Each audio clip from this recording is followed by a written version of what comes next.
Hello बच्चों, कैसे हैं आप सब। आज मैं 11th क्लास के लिए सेट्स का लेक्चर तैयार कर रहा हूँ। ये 11th के बच्चों के लिए फर्स्ट लेक्चर होगा जो बहुत टाइम से बच्चे वेट कर रहे थे। तो आज हम लोग एक ब्रीफ लेक्चर तैयार करेंगे जिसमें हम बेसिक्स ऑफ सेट्स कवर करने वाले हैं। ये बेसिकली आपके NCERT का चैप्टर नंबर 1 है फॉर क्लास 11 स्टूडेंट्स। बेसिकली एक सेट होता क्या है, definition wise it's a well defined collection of objects कहा जाता है। अब बारी आती है कि ये वेल डिफाइंड क्या चीज़ होती है। बेसिकली क्या होता है कि अगर आप किसी स्टेटमेंट के बारे में डिफरेंट ओपिनियंस रखते हो, अगर 4 लोगों के डिफरेंट ओपिनियंस हैं, that means that thing is not well defined. But अगर 4 लोग एक ही चीज़ पर एग्री कर सकते हैं तो वो वेल डिफाइंड होता है। एग्जाम्पल के तौर पर अगर मैंने कहा कि मुझे एक सेट क्रिएट करना है of months in a year starting with letter J. I think अगर हम लोग 4 लोगों से बात करेंगे सब बोलेंगे 3 ही महीने होते हैं साल में ऐसे जो जैसे शुरू होते हैं, January, June and July. That implies it is a well defined collection of objects. इसमें वेल डिफाइंड ऑब्जेक्ट बन सकते हैं। तो सेट क्या बनेगा, जनवरी, जून एंड जुलाई। ये 3 महीने ऐसे होते हैं जो जैसे शुरू होते हैं। अब सेट में जो round brackets, these are called curvilinear brackets. आपने ऐसे ब्रैकेट्स या ऐसे ब्रैकेट्स यूज़ नहीं करने हैं। ये बेसिकली रिप्रेजेंट करते हैं फॉर इंटरवल्स। आपने सेट के लिए कर्वीलिनियर ब्रैकेट्स यूज़ करने होते हैं। अब ऐसे ही अगर मैंने एक और एग्जांपल लिया, set of 10 best batsman of the world.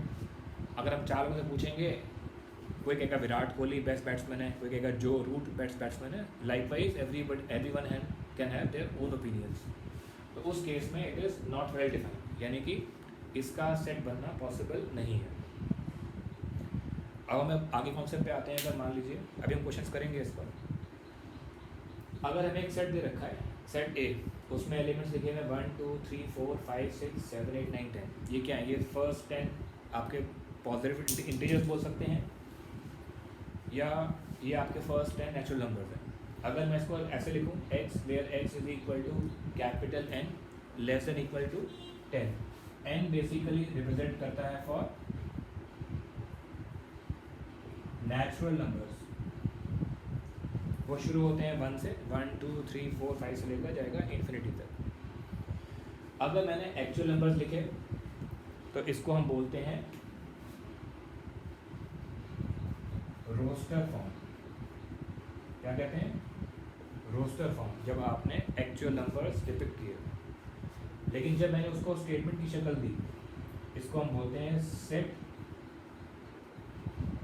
Builder form. ध्यान रखना है कि आपको जो क्वेश्चन आ सकता है वो हो सकता है कि आपको सेट बिल्डर फॉर्म दे रखी हो, उसको आपने रोस्टर फॉर्म में कन्वर्ट करना हो या रोस्टर फॉर्म से सेट बिल्डर फॉर्म में कन्वर्ट करना हो। आपके आंसर्स मिसमैच नहीं करने चाहिए, दोनों का मतलब से निकलना चाहिए, ये ध्यान रखना है। दूसरी चीज़, अगर हम कहें कि जो सेट ए था उसमें एलिमेंट्स थे 1 2 3 4 5 6 7 8 9 10। Can we count the number of elements in this set. अगर मैं नंबर ऑफ एलिमेंट्स लिखता हूँ वो इसमें आते हैं 10। When we can count the number of elements in a set, it is called a finite set. So क्या कहते हैं, फाइनाइट सेट। लेकिन अगर मेरे को ए दिया होता 1 2 3 4 5, बट उसकी लास्ट टर्म नहीं दे रखी है, तो here number of elements in set A are not defined. इसको बेसिकली हम बोलते हैं infinite set. When we can not count the number of elements in a set, then it is called an infinite set. देखो आज जो हम area cover करेंगे वो प्राइमरली एक्सरसाइज 1.1 टू एक्सरसाइज 1.2 का एरिया कवर करने वाले हैं बेसिक्स में। आगे जो अभी आपने लिखा या लिखोगे, ये बेसिकली एक्सरसाइज 1.1 तक वैलिड रहेगा।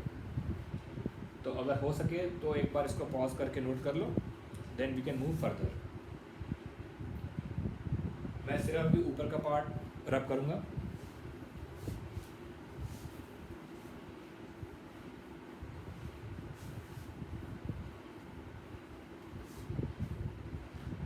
देखो अभी तो हमने पकड़ लिया कि रोस्टर फॉर्म क्या होती है, सेट बिल्डर फॉर्म क्या होती है, फाइनाइट सेट क्या होते हैं, इनफाइनाइट सेट क्या होते हैं।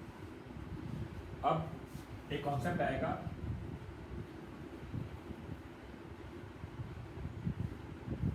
What are equal sets. Equal sets क्या होता है? जब दो सेट के अंदर एलिमेंट सेम होते हैं। If all elements of set A are in set B and all elements of set B are in set A। समझने के लिए अगर मैंने एग्जांपल लिया, let set A is A B C, set B is B C A दे रखा है। We can clearly see all the elements of set A are in set B, all the elements of set B are in set A। Order is not important, कौन पहले लिखा हुआ है, और दोनों के एलिमेंट सेम दे रखे हैं। अब इसके डिस्टिंक्शन में एक कॉन्सेप्ट समझना है जो आपका एनसीईआरटी में नहीं है बट आपको क्लियर करेगा कि हमें इक्वल सेट्स कहाँ कंसिडर करने होते हैं। That concept is called equivalent sets. देखो इक्वल सेट्स में क्या रिक्वायरमेंट थी? ए के एलिमेंट्स बी में हो, बी के सारे एलिमेंट्स ए में हो। इक्विवेलेंट में क्या होता है? Number of elements in set A, यानी कि आपको नंबर ऑफ एलिमेंट्स काउंट करने are same as number of elements in set B, यानी कि एलिमेंट भले ही सेम ना हो बट जब उन्हें हम काउंट करें counting wise they should be same.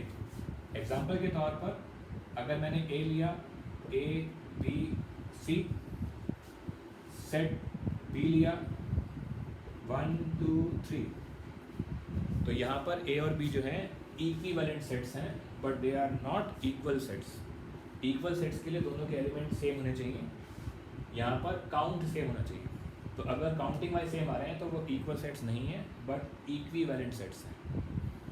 ठीक है, इसके अलावा एक छोटा सा कॉन्सेप्ट और है ताकि हम लोग फिर अपने क्वेश्चन से मूव कर सकते हैं। व्हाट इज नल सेट, या जिसको हम कहते हैं एम्प्टी सेट। जब किसी सेट में कोई एलिमेंट ना आ रहा हो then that is called null set और एम्प्टी सेट। इसको हम लिखते हैं ऐसे ओपन ब्रैकेट्स, और ये टर्म जो है इसको हम बोलते हैं फाई। फाई के बाहर ब्रैकेट्स नहीं लगते हैं, फाई रिप्रेजेंट्स नल सेट। तो ये आप ऐसे लिखोगे, ऐसे लिखोगे, it represents a null set. वो कब आता है? जब किसी सेट में कोई एलिमेंट ना दिया हो या नहीं निकल सकता तो वहाँ पर हम बोलते हैं इसका नल सेट। और जब क्वेश्चंस करेंगे तो हमें आइडिया मिल जाएगा। तो एक बार इसको नोट कर लो, फिर हम आगे मूव करते हैं। अब हम स्टार्ट करेंगे थोड़ा सा, ऑब्वियसली मैं सारे क्वेश्चंस कवर नहीं करूँगा, I will give you the brief idea of the topics. 1.1 में हम स्टार्ट करेंगे पहले, and then slowly will move to exercise 1.2। अब 1.1 जो है हमारे पास, ये बेसिकली कवर करती है आपका डेफिनेशन ऑफ सेट, कि it's a well defined collection of objects. दूसरा आपकी रोस्टर फॉर्म और सेट बिल्डर फॉर्म क्या होती है। तो अगर मैं थोड़ा ब्रीफ आइडिया दूं फ्रॉम एक्सरसाइज 1.1, जो हमारे पास फर्स्ट क्वेश्चन है बुक का, ये बेसिकली पूछ रहा है which of the following are sets. जैसे मैंने क्वेश्चन नंबर फर्स्ट का फर्स्ट पार्ट कवर किया, उसमें कह रहा है कि collection of all months in a year beginning with letter J, तो वो सेट बन जाएगा क्योंकि इट इज वेल डिफाइंड। उसमें आ जाएगा जनवरी, June and July. Second part वो कह रहा है collection of 10 most talented writers of India. Now 10 most talented writers कौन से होंगे, हर एक का ओपिनियन इसमें अलग अलग हो सकता है। तो it is not well defined. अगर ये वेल डिफाइंड नहीं है इसका मतलब इसका सेट नहीं बन सकता। तो ऐसे ही इसके आप बाकी क्वेश्चन ट्राई करोगे। इसमें एक क्वेश्चन नंबर 2 दिया हुआ है, उसमें एक सेट ए दे रखा है हमारे पास 1 2 3 4 5 6। वो कह रहा है कि इंसर्ट द अप्रोप्रिएट सिंबल, एक सिंबल इंसर्ट करना है। इसका मतलब होता है belongs to, and Latin word होता है एप्सिलॉन। कभी आपसे पूछा जाए कि इसका मतलब क्या होता है, it's a Latin word, it is called epsilon. अब जैसे अगर मैं फर्स्ट पार्ट की बात करता हूँ, वो कह रहा है कि 5 डैश ए, अगर 5 ए में है तो साइन लग जाएगा बिलोंग्स टू का, यानी कि 5 ए में बिलोंग करता है। सेकेंड पार्ट 8 डैश, क्या 8 सेट ए में है, इट इज़ विजिबल कि 8 जो है सेट ए में नहीं है। तो ये एप्सिलॉन या ई का साइन है, इसे आप क्रॉस कर दोगे, यानी कि it does not belong to set A. Likewise you can cover all the parts. ठीक है, अब मैं एक क्वेश्चन नंबर 3 का ले रहा हूँ। देखो बेसिक साइज है बट आपको आनी चाहिए, बिकॉज 1 मार्कर्स में कहीं से कुछ पूछ लेते हैं। थर्ड क्वेश्चन में we are given roster form, हमें रोस्टर फॉर्म बनानी है। We are given set builder form. First part में हमें दिया हुआ है एक सेट ए है where X is an integer. Integer का साइन क्या होता है ये पता होना चाहिए।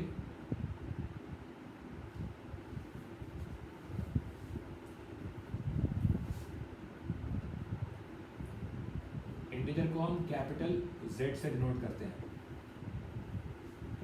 कभी लिखा जाए तो समझ जाना कि वो Z की बात कर रहा है। Is an integer and x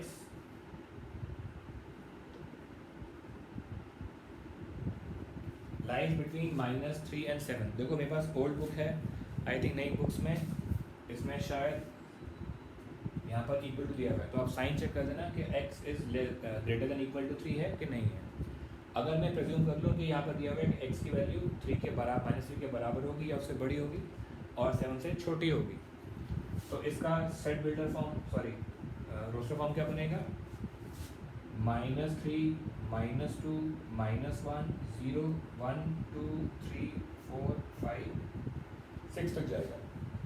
हमने 7 क्यों इंक्लूड नहीं किया, क्योंकि 7 के बराबर x नहीं हो सकता, x has to be less than 7। तो आपको क्वेश्चन नंबर 3 में इस तरह से बाकी पार्ट्स में अप्रोच करना पड़ेगा। इस एक्सरसाइज का जो बहुत इंपॉर्टेंट क्वेश्चन है वो क्वेश्चन नंबर 4 है, तो एक बार इसको नोट कर लो पॉज करके।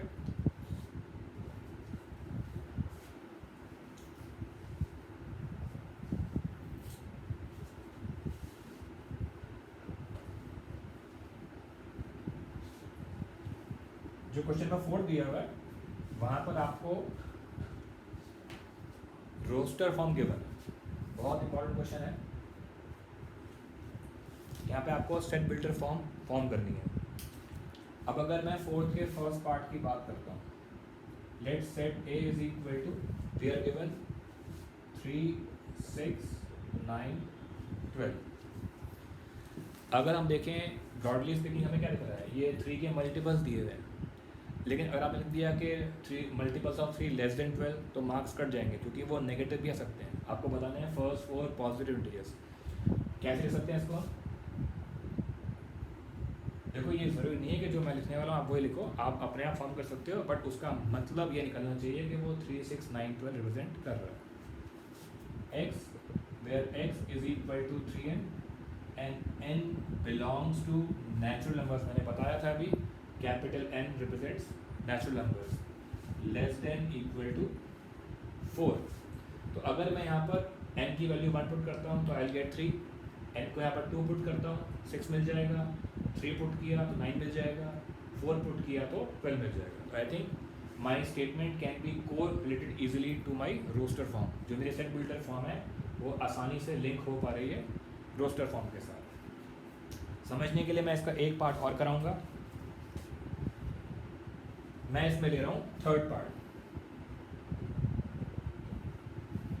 हमें लेट से कि वो थर्ड पार्ट है, उसको मैंने नाम दिया set C.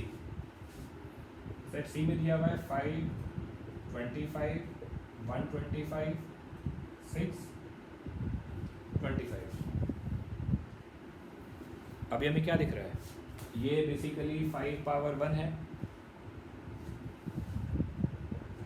25 basically is 5 square, 125 is 5 cube, 625 is 5 power 4 की फॉर्म दिख रही है। तो इसको हम रोस्टर फॉर्म में कैसे लिख सकते हैं, तो हम बोलेंगे c is equal to x, where x is equal to 5 power n, क्योंकि ये 5 पावर n की फॉर्म बन रही है, and n belongs to natural number less than equal to 4 लिख सकते हैं, क्योंकि अगर n को यहाँ पर आपने 1 पुट किया तो 5 आ जाएगा, n को अगर आपने 2 पुट किया तो 5 स्क्वायर बिकम्स 25, n को अगर आपने 3 पुट किया तो 5 क्यूब इज 125, और अगर आपने 4 पुट किया तो इट बिकम्स 625। तो ये वैलिड दिख रहा है। तो likewise you can try the other parts, but ध्यान रखना क्वेश्चन 4 इसमें बहुत इंपॉर्टेंट है, तो ध्यान से करना। क्वेश्चन 5 जो है वो थर्ड की तरह है, आपको सेट बिल्डर फॉर्म दे रखी है, उससे आपको रोस्टर फॉर्म कन्वर्ट करनी है, तो that can be done easily. तो ट्राई ज़रूर करना है इसको। 6 मैच द फॉलोइंग है वो हो जाएगा। अब मैं थोड़ा सा ब्रीफ दे रहा हूँ फॉर एक्सरसाइज 1.2।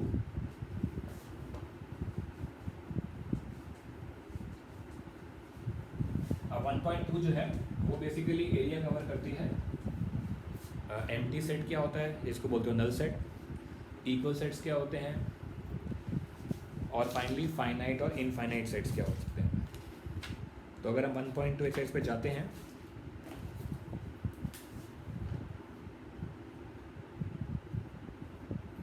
जो क्वेश्चन फर्स्ट है it is regarding empty sets. आपको बताना है कि गिवन सेट्स में से कौन सा एम्प्टी या नल सेट है। जो फर्स्ट पार्ट दिया हुआ है वो कह रहा है set of odd natural numbers divisible by 2। अब इसमें हमारे पास ऑड नंबर्स कौन से होते हैं, ऑड नेचुरल नंबर बेसिकली हो गए 1, 3, 5, 7 एंड सो ऑन। क्या इनमें से कोई भी नंबर 2 से डिवाइड हो पाएगा? The answer is no, therefore it is a null set और एन एम्प्टी सेट। कैसे लिखेंगे उसको? उसको लिखेंगे हम 5 कर या ओपन ब्रैकेट्स बना देते हो, ठीक है, क्योंकि कोई भी ऑड नंबर 2 से डिवाइड नहीं हो पाएगा, तो it's a null set. Second part में हमें दिया हुआ है set of even prime numbers. Prime numbers जो खुद से डिवाइड होंगे या 1 से हो जाएंगे। तो ऐसा कोई इवन प्राइम नंबर है? इवन प्राइम नंबर हमारे पास एक ही होता है, 2 is the only even prime number. तो उसका सेट जो बन जाएगा वो 2 बन जाएगा। That means it is not an empty set, ये एम्प्टी सेट नहीं है। और एक चीज़ बार नॉलेज के लिए ज़रूरी के 11th में काम आए, अगर किसी भी सेट में एक ही एलिमेंट आता है, इसको हम कहते हैं सिंगलटन सेट। ये आपको किसी भी 11th की बुक में शायद नहीं मिलेगा, बट ये नॉलेज के रख लो। जब किसी भी सेट में एक ही एलिमेंट आता है that is called singleton set. तो अगर एक एलिमेंट आ रहा है तो वो एम्प्टी सेट नहीं है, अगर उसमें कोई एलिमेंट नहीं बन रहा तो इट्स अ नल सेट और 5 कहा जाता है। तो इस पर बेस्ड हमारे पास क्वेश्चन नंबर 1 था। अगर हम आगे जाते हैं,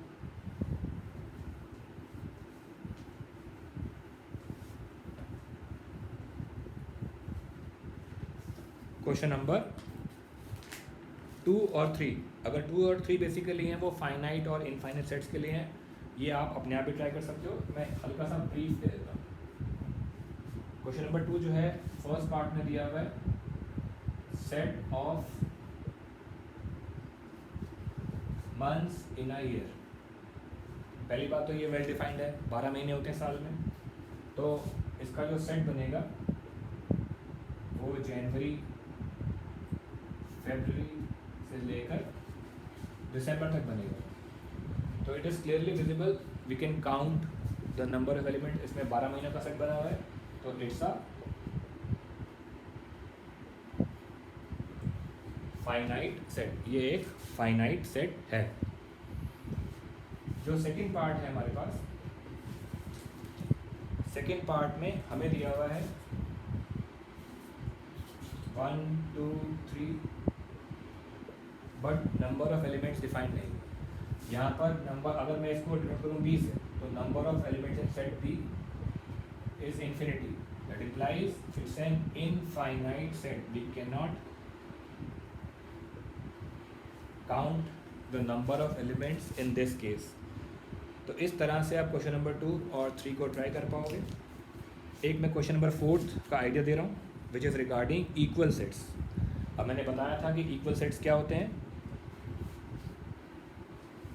इक्वल सेट्स में जब ए और बी के एलिमेंट सेम होते हैं, अगर ए के एलिमेंट सेट बी में है और बी के एलिमेंट्स सेट ए में है, then they are called equal sets. अच्छा, जैसे फोर्थ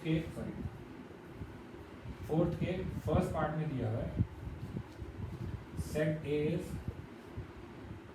ए B C D, set B के अंदर दिया हुआ है डी सी बी ए। हम यहाँ पर क्लियरली देख सकते हैं कि ए जो है सेट बी के अंदर भी है, बी सेट बी के अंदर है, सी भी है और डी भी है। That means all the elements of set A are in set B and all the elements of set B are in set A. So clearly A and B are equal sets. तो इस तरह से आप इन questions को try कर सकते हो।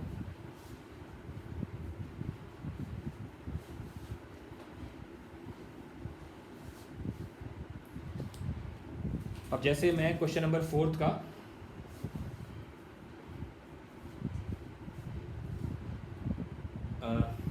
कौन सा पार्ट लें, फोर्थ पार्ट लेते हैं। फोर्थ पार्ट में हमें दिया हुआ है सेट ए जो है, हमें दिया हुआ है set builder form x where x is a multiple of 10। तो अगर मैं इसकी लिख लूँ रोस्टर फॉर्म, 10 के मल्टीपल्स कौन से हो सकते हैं हमारे पास, 10 20 30 40 एंड तो बताया नहीं कितने चाहिए, that means it's an infinite set. एक तो ये चीज़ क्लियर होती है। सेट बी जो हमें गिवन है वो पहले से ही रोस्टर फॉर्म में गिवन है। तो सेट बी में दिया हुआ है 10 15 20 25 30 एंड सो ऑन। देखो ए में क्या था, ए में सिर्फ 10 के मल्टीपल्स थे, बी के अंदर 10 के अलावा 5 के मल्टीपल्स भी आ रहे हैं। तो clearly A and B are not equal sets, A और बी बराबर सेट्स नहीं है।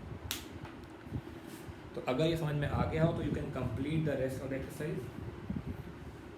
नेक्स्ट लेक्चर में मैं सबसेट्स को कवर करूँगा थोड़ा सा, और थोड़ा बहुत हम लोग एक्सरसाइज 1.4 पे भी जाएंगे, which is regarding union of sets and intersection of sets. ठीक है ना, तो धीरे धीरे से कवर करेंगे, कोशिश करेंगे 3 से 4 लेक्चर्स में ये चीज़ तैयार हो जाए।